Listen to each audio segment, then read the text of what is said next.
round. I would be shocked if he's back for this round. Brandon Brooks is one of the best players on their team, one of the most unheralded players on their team. And with Lane Johnson, I do think he's going to play, probably not at 100%. So you're going to have a less than 100% Lane Johnson, a replacement guard, and how upright is Carson Wentz going to be able to remain? Here's the silver lining for Philly. Even if they had more injuries, and even if Seattle was fully healthy, which they obviously aren't, you don't sign Marshawn Lynch out of retirement if you're fully healthy at the running back core. This is going to be a close game because Seattle doesn't know how to play any game other than close games. Every single one of their wins this year, except for the win against Arizona, came in a game decided by a touchdown or less. All they play is close games where either team can win it at the end. Situational quarterback play by Russell Wilson, up to and including last week, where he damn near brought him back from 12 down in the last half of the fourth quarter to steal the division from San Francisco, that they have won the vast majority of those one-score games. So I think it'll be a close game. I think it'll be a good game, and it wouldn't be shocking if Philly won. I'm not writing them off like I did so foolishly in 2017, but I don't think they can overcome the injuries and the talent deficit and experience deficit that they have at the quarterback position from Russell Wilson and Pete Carroll coming in against Carson Wentz. I think, honestly, the experience part probably is the biggest factor. But this is how Philly has been winning games recently. They run the ball really well with Miles Sanders, catching the ball out of the backfield with him. And Carson Wentz has been playing out of his mind these last few games. However, when they lost Brandon Brooks early on in the season, that run game slowed down tremendously because he's just that type of guy. He's a role grader in the middle of that offensive line. And then you put him out on the screens, and he's able to lead the way for Miles Sanders and Boston Scott. And so without him in the middle, it's going to be tough. Hopefully Lane Johnson comes back to try to solidify that right side of the line. But when you're playing against a team that has that experience, has a quarterback that has been there and done that, it's going to be tough, especially for Carson Wentz, who's getting his first playoff experience of his short career. You also like Seattle in this one? Unfortunately, I do.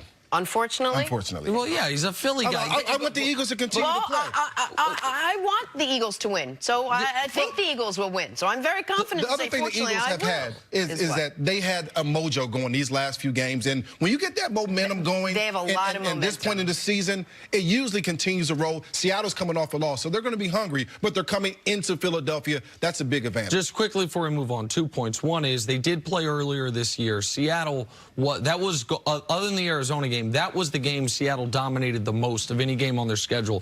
You look at the final score, you see it was 17-10, or 17-9, I think, actually, but not really. It was 17-3, and then Philly scored a touchdown with 20 seconds remaining to make the score look closer than it was. But a question for you, how big of an impact does Seattle having to go all the way to Philadelphia make in your estimation on this football game? Though going cross-country travel, we see it happen during the regular season, and it seems to have a big impact. Do you think it has the same impact in a playoff game where teams are as amped up as they are? Yeah, I think it has a small impact, but Seattle has been a really good road team, and they've been traveling all year long, and so I don't know that it has an impact on that football team. But normally, absolutely it would, because you're going either to the West Coast or to the East Coast, and you're off your time zone. But the way that Seattle has played on the road this year, I don't think it impacts them at all. All right, let's move on now. The Associated Press came out with their At the end of the day, we're in a blessed situation. We're in the playoffs. We're one of 12 teams in the playoffs. I mean, we have a chance to go on a revenge tour, and what better way to start off with Tennessee, who we lost to last year.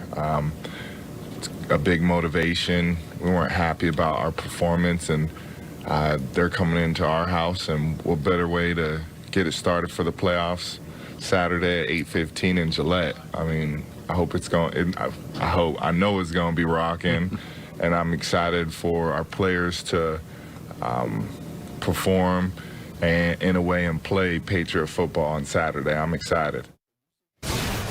Well said by him. Nick, are you buying a revenge tour for the Patriots? Well, I understand his point. It is certainly an opportunity. They didn't play Tennessee this year, but Brian, they played them last year and Week 10. Week 10, and Tennessee put it on them. Yeah, didn't just beat them. They blew them out. Blew them out. And then they would then play Kansas City next. Kansas City went to Gillette this year and beat them. And then in the AFC Championship game, they'd probably play Baltimore. But if they weren't playing Baltimore, it would almost assuredly be because they're playing Houston, two other teams that beat them. So yes, it is a chance for a revenge tour.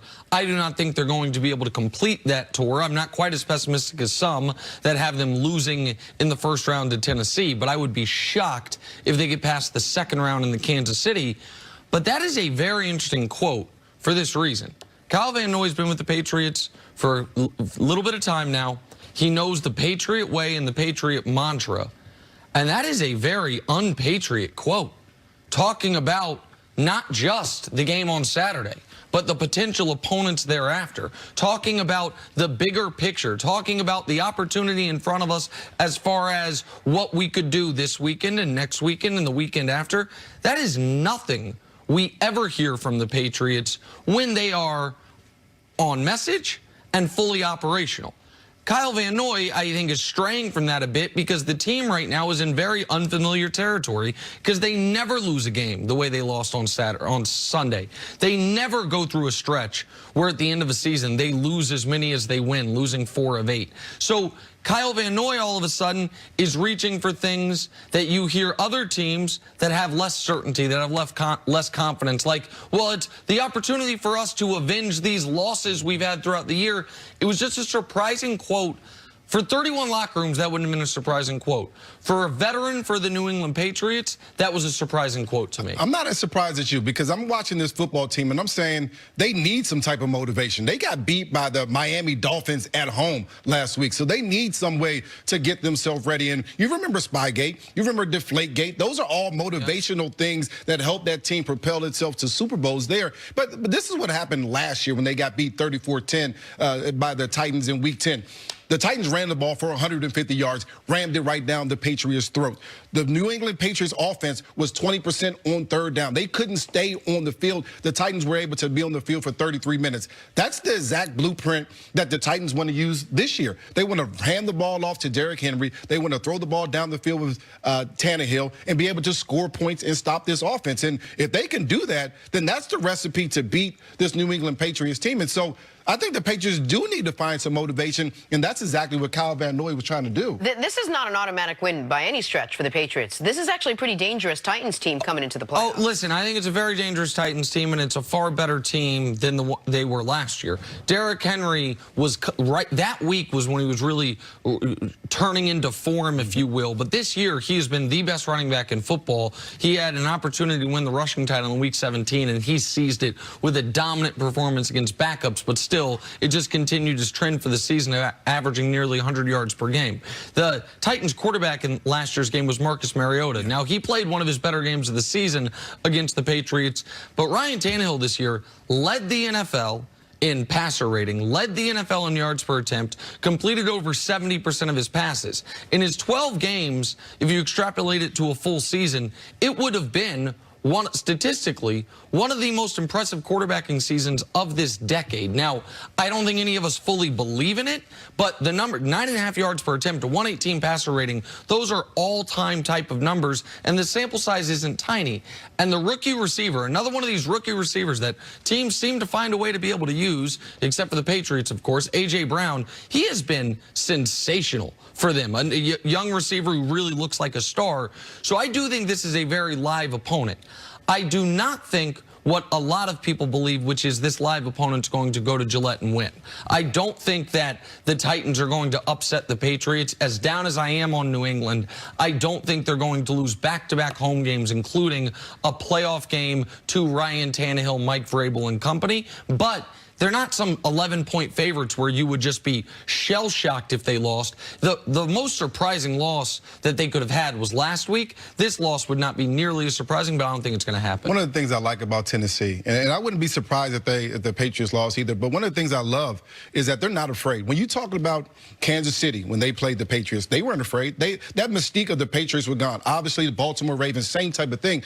Usually when you play the Patriots in the past, you were down 7 points before they even kicked off the ball. ball because you were a little afraid. There's a lure about what's going on. You see number 12 across the field, and you're saying, you know, we're a little bit afraid. We have to worry about that football team. That whole thing is gone. Those whole things of the thought process of those guys are better than us, they're going to just outplay us, we can't make any mistakes, those things are gone. They made a bunch of mistakes last week against the Dolphins, and they were able to overcome those things the Dolphins were and win that football game. And so I'll tell you this, one of the things that I'm glad, if I'm the Patriots, is that we're playing in this first round. Of course, we want the bye, but I'm glad that we have an opportunity to avenge the loss from last week. I'm glad that we don't have to wait 2 weeks and then have to go find a way to win a football game. I think the Patriots team this year is the type of team that doesn't need the bye. They need to be able to continue to play so they can get the ball rolling. The years before, they've been able to play and they were playing well at the end of the season. They needed to buy the bye just to get ready and get healthy. At this point, this football team needs to find a way to get better. That's why they need to play this game. And there's this feel that the Tennessee doesn't really have anything to lose, and yet the Patriots have almost everything to lose, including all their history.